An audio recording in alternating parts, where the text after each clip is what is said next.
Hello everyone, स्वागत है आपके अपने यूट्यूब चैनल वाइसर पर। तो आज एक बार फिर से हम देखने जा रहे हैं क्लास 10th यानी कि 10वीं का ज्योग्राफी है। और ज्योग्राफी में हमारे पास जो चैप्टर है वो है संसाधन या भूमि संसाधन, या मतलब भूमि संसाधन यानी जमीन के बारे में पढ़ना है। सारे लोग के पास जमीन है, बहुत बढ़िया है ना। उन्हीं भूमि यानी कि भारत माता की जय पढ़ने वाले, सीधी सी बात है ना, इसी बारे में पढ़ने वाले। तो भूमि होता क्यों है और भूमि हमारे लिए जरूरी क्यों है ना। जहां पर हम रह रहे हैं यानी इस पृथ्वी का एक भाग जहां पर हम रह सकते हैं, घर बना सकते हैं, उद्योग लगा सकते हैं, सड़कें बना सकते हैं, जंगल होता है, पहाड़ होता है, वही भूमि कहलाता है। मोटा मोटी परिभाषा है ये, याद रख लो। भूमि हमारे लिए जरूरी है क्या? जरूरी है, बिल्कुल जरूरी है। क्यों जरूरी है? अगर क्वेश्चन आ जाए भूमि हमारे लिए क्यों जरूरी, हमारा जन्म भूमि पर होता है, हम रहते भूमि पर है, घर भूमि पर बनाते हैं, हमारे खेत भूमि पर होता है, सड़कें भूमि पर बनती है, बड़े बड़े उद्योग भूमि पर लगते हैं, ठीक है, परिवहन संचार का काम भूमि पर होता है। तब इतना बताने के बाद अब कोई बेवकूफ या मूर्ख ही होगा ना, बोलेगा भूमि जरूरी नहीं है। तो भूमि तो जरूरी है। और सबसे बड़ी बात बाबू, सबसे बड़ी बात यह है कि जिस भी संसाधन को हम प्रयोग करना चाहते हैं वो सारे भूमि पर ही पाया जाता है। तो भूमि नहीं रहेगा तो संसाधन कहाँ से रहेगा? समझ में आ रहा है ना। तो भूमि तो हमारे लिए जरूरी है। विदाउट भूमि क्या क्या कर लेते हैं देखो, यहाँ से खेती का काम भूमि पर करते हैं किसी प्रकार के, यानी कि अन्न जो हमारे लिए खाने के लिए बहुत जरूरी होता है, विदाउट उसके रह नहीं सकते हो। वो कहाँ पर उपजता है, कहाँ से आता है? किसान भैया सब, चचा सब उगाते हैं, हम लोग क्या करते हैं, उसका उपयोग करते हैं, है ना। वैसे हम खुद भी क्या है, किसान ही है।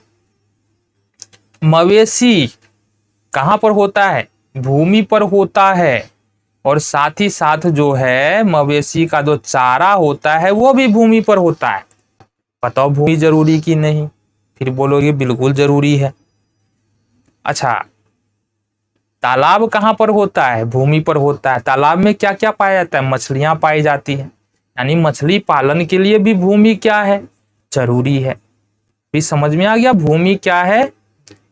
जरूरी है ना। चलो जी, तो भूमि समझ में आ गया भूमि क्यों जरूरी है। नेक्स्ट है हमारे पास, भूमि 3 प्रकार का होता है। जो भूमि जो है ना वो 3 रूपों में होता है हमारे पास। एक पहाड़ होता है, एक पठार होता है और एक मैदान होता है ना।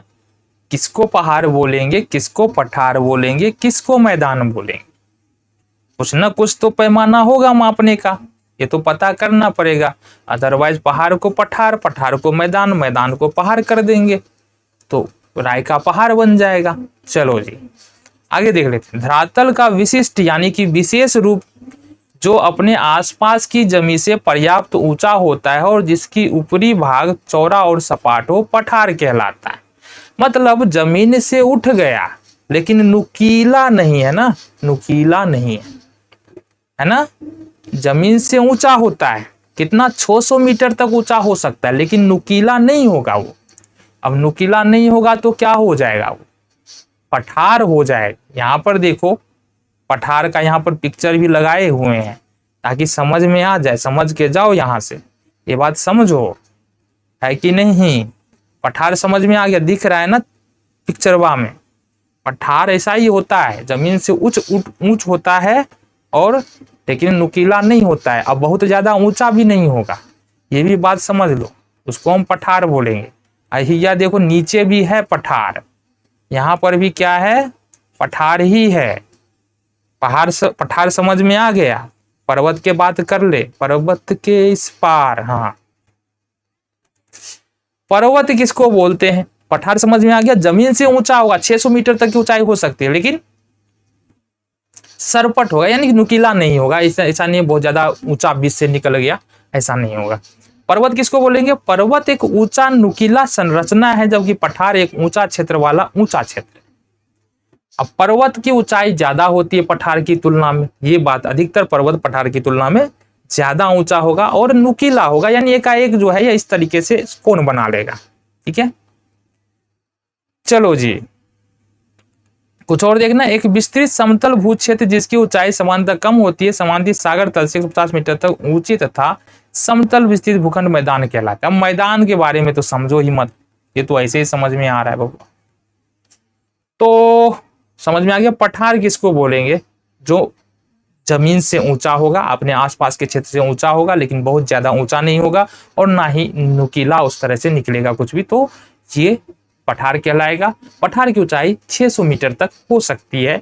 पर्वत बोलते हैं जब जमीन से बहुत ज्यादा ऊंचा हो जाता है और उसकी संरचना नुकीली हो जाती है तो उसको पर्वत बोलते हैं। पर्वत की ऊंचाई बहुत ज्यादा हो सकती है। मैदान किसको बोलेंगे? जिस क्षेत्र में हम रहते हैं, घर बनाते हैं, सड़कें हैं, उद्योग लगे हुए हैं, वे सारे के सारे मैदान के उदाहरण हैं। आपका खेत, आपका घर, बाजार, ये सारा के सारा मैदान में ही होता है। तो पर्वत, पठार और मैदान समझ में आ गया। चलो जी आ गया तो देख लेते हैं। अब यहाँ पर बात कर ले कि कितने क्षेत्रों में पहाड़ है, कितने क्षेत्रों में मैदान है, कितने क्षेत्रों में पठार है। तो मैदानी वाला भाग दिख रहा है ना, ये 43% भाग जो है पूरे पृथ्वी पर वो क्या है? मैदानी क्षेत्र है। कितना? 43% भाग मैदानी क्षेत्र है। साथ ही साथ जो है ये 30% भाग जो है ये है पर्वत वाला क्षेत्र, यानी 30% भाग पर जो है वो पर्वत है और पठार जो है वो है 27% क्षेत्र पर। कितना? 43% पर मैदान आ गया, उसके बाद पर्वत आ गया कितना? 30% पर, उसके बाद कितना आ गया? पठार 27% पर पठार आ गया। तो ये याद रखना है, ऑब्जेक्टिव में पूछा जाता है। आगे देख ले। मैदानी इलाकों में क्या होता है? मैदानी इलाकों में रहते हैं, उद्योग धंधे लगाते हैं, गाड़ियां चलती है, ट्रेन चलता है, सब कुछ तो मैदानी इलाका में। खेती होता है, हमारे लिए अनाज उगता है। पर्वतीय इलाकों के कारण नदी और पर्यटन जैसी सुविधाएं प्रदान की जाती है। पर्वतों पर से नदियां निकलती है। ठीक है, साथ ही साथ बहुत पठारीय क्षेत्रों में, बहुत सारे पठारीय क्षेत्रों में खनिज भी पाए जाते हैं, है ना। पठारीय क्षेत्र जो है ना उसमें खनिज ही अधिकतर पाए जाते हैं। पर्वतीय क्षेत्र से नदियां निकलती है और मैदानी क्षेत्र में खेती होता है, उद्योग धंधा लगता है, सारा काम मैदानी क्षेत्र में, यानी इंसान जो रहने का काम करता है वो मैदानी क्षेत्र में रह करता है। ठीक है, मृदा या मिट्टी किसको बोलते हैं? मिट्टी किसको बोलते हैं? देखो बबुआ, पृथ्वी का जो सबसे ऊपरी परत होता है ना, ऊपरी भाग जो होता है ना, उसी को हम लोग मिट्टी बोलते हैं, है ना। मिट्टी का बनना एक बहुत जटिल काम है, लेकिन मतलब ऐसा नहीं है कि मिट्टी खराब हो गया ना तो जल्दी बन जाए। मिट्टी खराब भी होता है क्या? बिल्कुल होता है। मिट्टी खराब होने का मतलब क्या है? मिट्टी प्रदूषित हो गई है, उस पर फसल नहीं होगा, बंजर हो जाएगा, तो वो मिट्टी खराब हो गया है ना। तो मिट्टी बनना एक जटिल काम है जिसको होने में एक लंबी अवधि लगता है। कुछ सेंटीमीटर गहरी मिट्टी के निर्माण में लाखों वर्ष लग जाता है। कई बार हम ऐसे ही छोड़ देते हैं खेत को, या बहुत ज्यादा खेत को क्या कर रहे हैं, खाद उद डाल करके खराब कर देते हैं, एक तरह से बंजर हो जाएगा खेत में। तो ये समझ लो कुछ सेंटीमीटर मिट्टी बनने में 100 वर्ष या लाखों वर्ष लग जाता है। अगर मान लो 10 सेंटीमीटर की बात करें तो बहुत ज्यादा लग जाएगा समय मिट्टी बनने, है कि नहीं। अब मिट्टी बनने के लिए कौन कौन से कारण चाहिए या मिट्टी का निर्माण होता कैसे?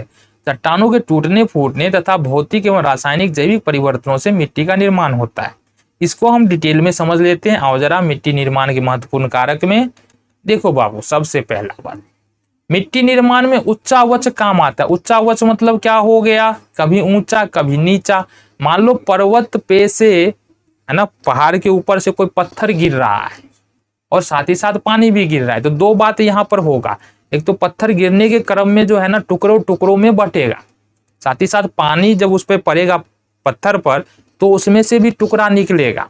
अब मिट्टी बनने में क्यों इतना समय लग रहा है ना, ये भी देखो। तो धीरे धीरे करके पर्वत में से थोड़ा थोड़ा करके जो है ना घिस करके वो छोटा छोटा कण निकलेगा, चट्टान क्या करेगा? टूटेगा। अब होता क्या है? जलवायु, यानी कि ठंडा और गर्मी।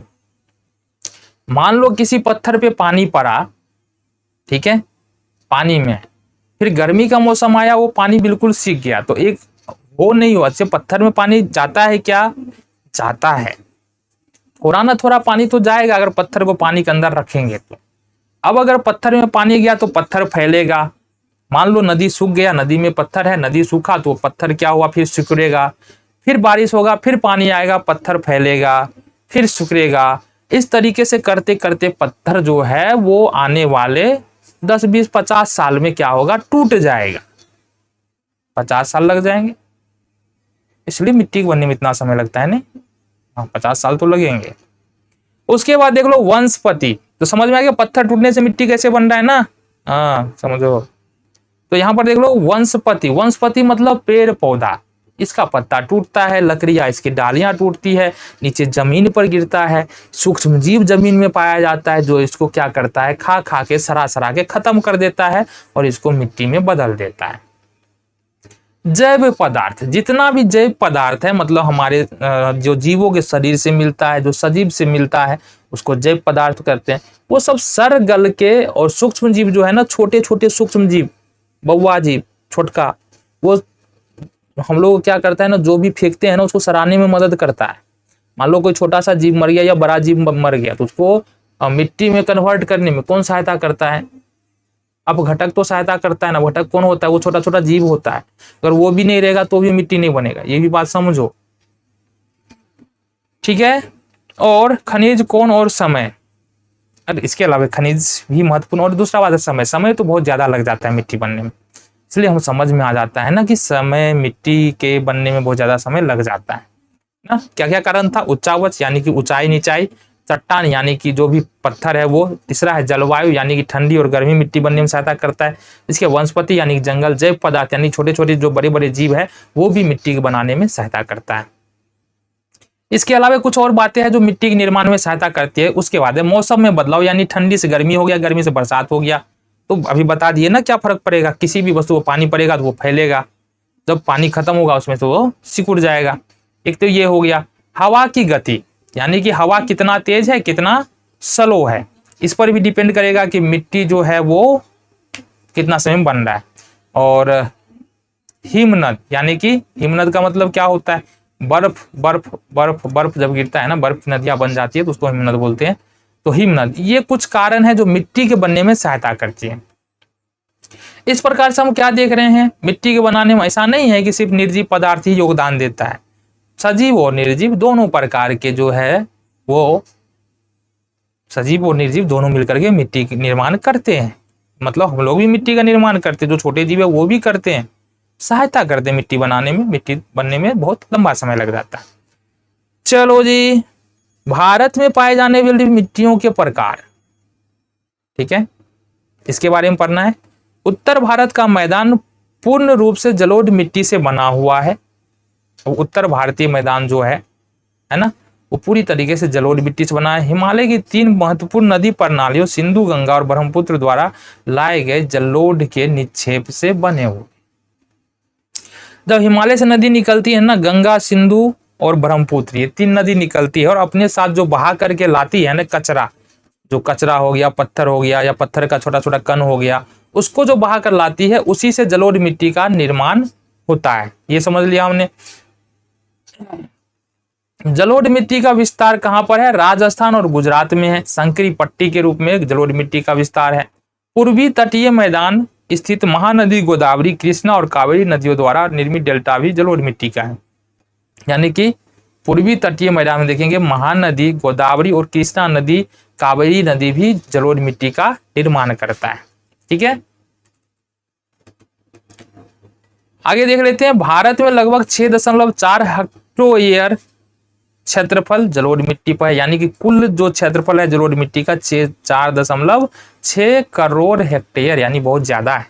अच्छा, जलोढ़ मिट्टी ही ऐसा मिट्टी है ना जहां पर हम खेती करते हैं, जो उपजाऊ भी होता है, जिसमें पोषक तत्व भी पाया जाता है, तो जलोढ़ मिट्टी इस लिहाजे से बहुत ज्यादा महत्वपूर्ण हो जाता है। अच्छा, जलोढ़ मिट्टी का निर्माण कैसे होता है, देखो जलोढ़ मिट्टी का निर्माण होता है बालू, सिल्ट और मृत्तिका से। तो बालू सिल्ट तो समझ में आता है, जो बालू और सिल्ट होता है। मृत्तिका होता है जो छोटे छोटे सजीव पदार्थ होते हैं ना, मतलब सूक्ष्म जीव, वो होता है मृत्तिका। तो बालू, सिल्ट और मृत्तिका से क्या होता है, जलोढ़ मिट्टी का निर्माण होता है ना। और इसका रंग धुंधला से लालिमा लियो, यानी हल्का धुंधला भी हो सकता है और लाल भी हो सकता है जलोढ़ मिट्टी का रंग। समझ में आ गया? ठीक है, आज के लिए इतना ही पढ़ेंगे, अगले दिन मिलते हैं कुछ और ये जो टॉपिक्स बचा हुआ है ना उसको भी तो कवर करना है ना, तो दूसरे पार्ट में मिलेंगे। चैनल को सब्सक्राइब नहीं किया तो अभी करके चले जाओ। मिलते हैं अगले वीडियो में इससे आगे के बातों के साथ, तब तक के लिए जय हिंद।